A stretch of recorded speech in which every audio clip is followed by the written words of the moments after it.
Ruby and Pia. Bago natin ituloy ang kwento ng Kalye Serye, mga kaibigan, alamin muna natin ang isang magandang kasaysayan. Maganda to. Alamin muna natin ang Dabar Cats na mananalo ng house and lot. Bakit hindi gaganda yan? Oo. Ang maganda nito, manggagaling ko yan sa Lumina Homes. Nandito sa studio ngayon, Alan, ang mga Dabar Cats nating sugod bahay winners ng One for All for One. Simula nung August 1, ayan sila, hanggang September 30 ito. Sino kaya ang mananalo? Sino kaya mananalo dyan? Abay, putahan na natin yung drop box natin at alamin natin. Mga kaibigan, nasa mga kamay po ni Alan. Ang alin? Ang kamalasan. Ay, pero Susito, nasa kamay buenas ko po. ang swerte. Sila ang magbubukas. Okay, mga kaibigan, good luck sa inyong lahat. August 1 to September 30. Binuksan na yung susi. Diba? Okay. Ayan na.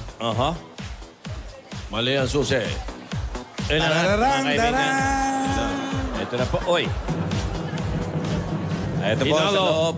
Hinalo. Hinalo, mga kaibigan. Marami yan eh. Oh, yan. Ang dami. Oh. Hinalo. Dami pa. Okay. Iba-ibang lugar mula August 1 hanggang September. What? Ayan na. Nako. Siyempre, alam na nila ito eh. Kulay blue. Aba. Joel Kiano Malatag. Joel Kiano Malatag. Ayan si Kuya. Marikina City. Lalaki. Asawa ni Adelpa Montemayor Malatag. Anong trabaho?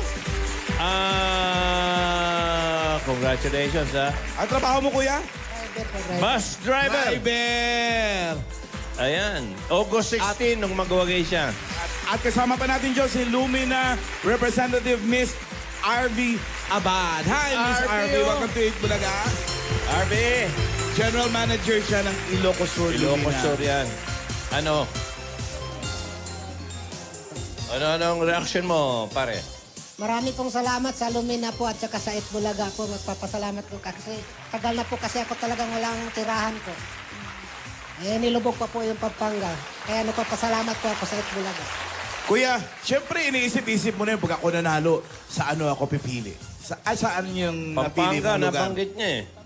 Opo. Pero dito na, nangungupahan na po ako sa Quezon City ngayon. Malayo na po, sir. Talaga. Meron kasi tayo, Kuya, sa Pandi at Plaridel. Meron din sa Pampanga, sa Tarlac, sa Cavite, sa Batangas, Quezon at Cebu. Iloilo meron din. Sa Quezon ka na, dahil Quezon City ka eh. Ayaw mo? Pwede na rin po. Pwede na rin po. Pwede na rin, okay. Pag-isipan mo na. Pakita mo yung pinalalunan niya. Eto, tingnan mo. Ang Ayan, magiging tingnan tahanan mo mula sa Lumina Homes. Ayan. Yan ang itsura. Irene. Irene model. Yan. 36 square meter house and lot, bungalow type. Galing. Okay. Congrats. Oy, congrats. Ay, magkapatid kayo? Hindi po. Kuya eh. Sabi kuya, tinawag ng kuya eh. RB, thank you ha. Thank you, Miss Okay. R.E. Oy, Say, sa'yo na. Susi. Ganyang kalaki yung bahay mo. Congratulations, Joel Thank you, Malata. Joel. Okay. Dito po kayo. Okay, mga kaibigan, ito naman ang nagpapasaya dito at nagpapakilig sa tanghalian ng ating mga kababayan. Kalye serye na. Kalye, serye na. Ayan na. Ano kaya nangyari? Gustahin natin ang mga lola. At saka yung dalawa, ano kaya nangyari? Pasok. Ay, ako dati pinangarap ko lang to. Magkaroon ng sariling pamilya, magkaroon ng sariling asawa, mga anak na poprotektahan, aalagaan, saka bibigyan ng magandang buhay. Meron ng baby girl, tapos meron pang baby boy. Mr. Richards? Mrs. Okay Richards. ka lang ba? Baka matunaw na yung mga papel dyan na kanino mo pahawak. Hindi, Mrs. Richards, natutuwa lang ako eh. Kasi hindi pa rin ako makapaniwala na magkakaroon na tayo ng pamilya. Excited na ako mabuhat, makarga yung mga anak natin, si Little Maine at saka si Little Alden. Ano ka ba? Ito na nga, totoo na. Andito na sila sa loob. Unti na lang, lalabas na sila. Ano? Anytime na ba yan? Oo. Sige nga, Excited patingin. na nga sila makita yung daddy nila eh. Aray! Nanipa? Ano? Nanipa, no? Ba't ang lakas naman yata manipa ng... Na-excite makita ang daddy niya. Babae yan, ha? Masakit. Na-excite na makita yung tatay niya. Pero may, alam mo, hindi naging madali lahat to. Alam ko yun. Kung alam mo lang na nahihirapan kami nila Lolang pagmasdan ka na nagdadalang tao, sa 9 months mong dala yung mga bata, I'm sure, napakahirap niyan. Pero maraming salamat dahil tiniis mo yung sakripisyo. I love you, Mrs. Richards. Ka pa naman. I love you. Tagal kaya natin hinintay itong magkaroon ng baby. Naku, hindi ko naman ito kakayanin kung wala ka eh. Tsaka kung wala yung mga lola. Kaya, thank you din, Mr. Richards. I love you. I love you. Dali, sige na, baby. Ayan Gusto na. rin mag-I love you sa'yo na, baby. Sige nga. Baka manipa ulit ha. Okay lang yan. I love you, Daddy. Ay! Gondola pa, gondola. Ayan, kailangan siguraduhin malinis ang mga dedehan ng bata. Tama. Na-sterilize ko na to. Ay nako, sigurado ako sa ginagawa mong yan. Naku, mahihiyang lumapit ang mga mikrobyo sa mga apo sa tuhod natin. Walang lalapit na mikrobyo, 100%. Pati lamok, sigurado, tapo. At teka lang, ba't parang naging control naman yan? Eh di, syempre, yung mga lamok, kailangan ano natin Hoy, yan. kaya, Tidora, Yes. Opo. marami ka bang alam tungkol sa mga pagpapadede, Ay, ganyan? naku, opo. Ha? Opo. Yung mga inverted nipple, alam niyo yan? Alam po natin yan. Alam niyo sa Tagalog yung inverted nipple? Nakalubog yan. Ano? Kaya nga, alam niyo sa Tagalog, Ano po? utong na loob. Oo. Oo. Nakikiusap yan, ha? Oo. Tandaan nyo, ha? Utang na loob yun. O, basta yan. Ako, Hindi, naku, utong na inaayos loob. ko na yung mga damit ng baby Inverted girl, yan. baby boy natin. Ayan, Tidora. Baka naman ikaw mamaya, paglabas ng bata, make-up pa muna ng make-upan. Lagyan mo ng pumada. Ano ka ba? Siyempre, maghahanap ako ng makeup na pang baby. Huwag mo munang ano, baka ma-irritate ang Mga face. lola. Hello, Iha. Hello, mga apo. Oh. Mga Sige, lola. upo ka, Iha. Oo, dahan-dahan. Ay, Lola, ano po yung pinag-uusapan nyo kanina? An inverted nipple. Ano po niyo yun? po dito? yung Hindi. mga, ano yan, yung mga magpapa-breastfeed siya. Yun ang unang-una, yung breastfeed. Siyempre, pag medyo inverted yung nipple niya, mahirap Ano pa kayo? yung bata. Nire-ready lang namin yung mga gamit ng magiging apo sa tuhod namin. Na-sterilize ko na rin yung mga dedehan ng anak ninyo. Ay. Yung pacifier, yung mga pacifier. Bacteria-free. Yes. Pacifier. Hindi pa naman masyadong kailangan yung pacifier. Pero pag tagal-tagal, kailangan na din Ako yan. tinupi ko na yung mga Salamat. gamit, mga gowns na maliliit. Go na agad, Lola. Oo, siyempre, para maganda yung apo. Ayan, nire-ready na namin po. yan. Salamat po. Naku, ang ganda-ganda. Teka, okay lang ba ito lahat, ha? Baka may makalimutan. Teka Sandali, po. ibabalot ko lang yung iba, ha? Iha, ikaw ba okay ka lang? Bakit ganyan ka maglakad? Lola, yung paa ko po kasi medyo masakit. Medyo maga. Upo ka Ay, muna. nako, Iha, kailangan mo nga yung lumakad-lakad ka.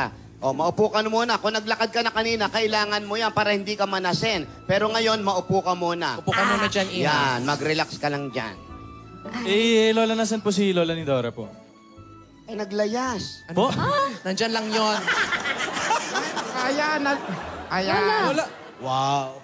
Nalinis ko na yung kwarto ng bebe. Lola, Dora, ano ba yan? Eto na nga. Wag mo nang linisin yung mga piling batas na yan kasi hindi naman gagamitin yan. Magbe-breastfeed itong si Emeng. Para mas malakas yung magiging apo natin. Tama, Lola. Hayaan mo na yan. Dito ka na. Hayaan mo na yan. sige, oh. Saan ka ba galing, ate? Lola, ba't ba nakaganyan po kayo? Nakagasmas, ano meron? Sabi ko nga, kaya kami nakagas mask. Nag-spray kami doon sa magiging kwarto ng baby girl at baby boy. Oh. Para maging malinis yung kwarto. Wag muna kayong papasok. Baka malanghap mo yung mga in-spray namin. Oh. So, Lola, ibig pong sabihin talaga, konting antay na lang? Oo, kasi, andali. Apo, parang napapansin ko, ang baba ng tiyan mo. Lola, Mukhang Ganun talaga. senyales na yan na malapit ka ng mga anak. Malapit na tayo magkaapo sa tuhod. Malapit na. Opo, Lola. Medyo Konting- ngalay na nga po ako. Sakit Masakit na rin. ba sa may balakang? Opo, Lola. Gano'n Opo. lang. Ito yung masahe, yung masahe. mo, O, yung tinuro. Yung tinuro. Hinga. Hinga. Inhale. Hold. 2 hours, ha? Anong 2 hours? Hindi. Okay ka lang? Kaya. Yan. Kaya mo Parang yan. first time mong maging Kaya, in pain ng ganyan katagal ah. Oo nga, ewan ko. Pagising ko kanina, ewan ko, Masakit sakit agad din eh. siya? Oo. Ako, alam ko na yan. Ganon talaga. Baka Nalalapit. mamaya, false alarm na naman yan. Magpapabuhat ka na naman sa akin, ha? Pero, Ano naman? Hindi pa ako nag-stretching. pero napapansin ko talaga parang mababa na nga yung tiyanong apo natin. Mga malapit na po, So, Lola. isang eh. lalaki, isang babae yung baby nila. Opo. Baby girl tsaka baby boy. Kailangan makaisip na tayo ng pangalan. Pangalan. Maria Tinidora. Napakagandang pangalan. Pag babae, yun lang. Wala nang iba. Maria Tinidora? Ang ganda. Hindi. Pag lalaki. Ang magandang pangalan niyan yung Pwedeng ano, ha? Charmaine Nidora o Charmaine? Richard Nidoro. Ang bantot naman nun, ate. Idol. Napaka-selfish mo. Pwedeng ano na, yung mga sikat, yung mga Jack and Jill. Yung mga Ayan. ganon. Jack and Dali, Jill. okay ka lang ba? Kaya mo? Pepot and Pengot. Pagsamahin na lang natin yung pangalan ni Alden at saka ni May. Pwede. Teka lang. Pwedeng Malden. Naku, parang cameraman. Maldo, yun.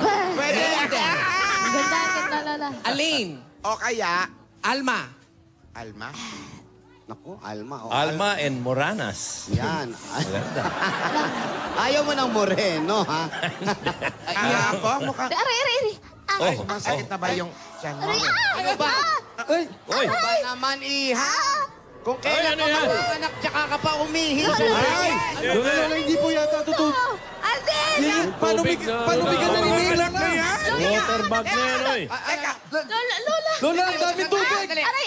Ako. Sandali. Lola! Lola!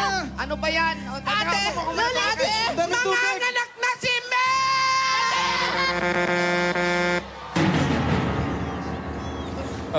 Mabilis ang pangyayari ito. Oo? Ging-ging ano yun? Jingle ba? O ano ba nangyari? Ging? Ayan po.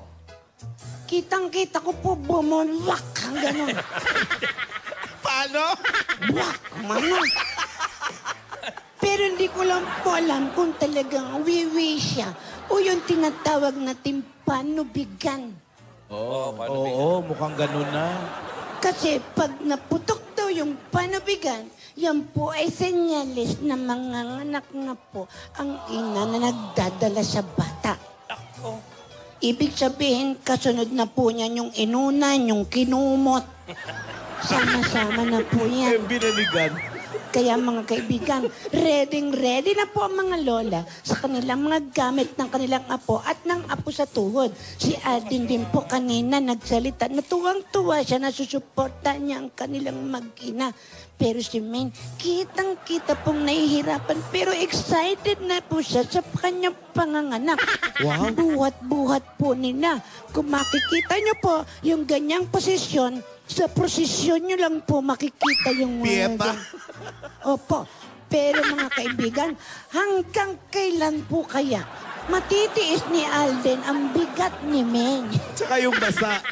At yung basa, malapit na po, ano ang ipapangalan sa lalaki at ano ang ipapangalan sa babae? Yan. Malalaman Ayaw mo ng natin. ging-ging? Tsaka Maganda po yung gingging. ging-ging and gonggong. Mas maganda po yun, si Gingging at si Gonggong. Hindi mahirap tandaan. O kaya Chad and Jeremy.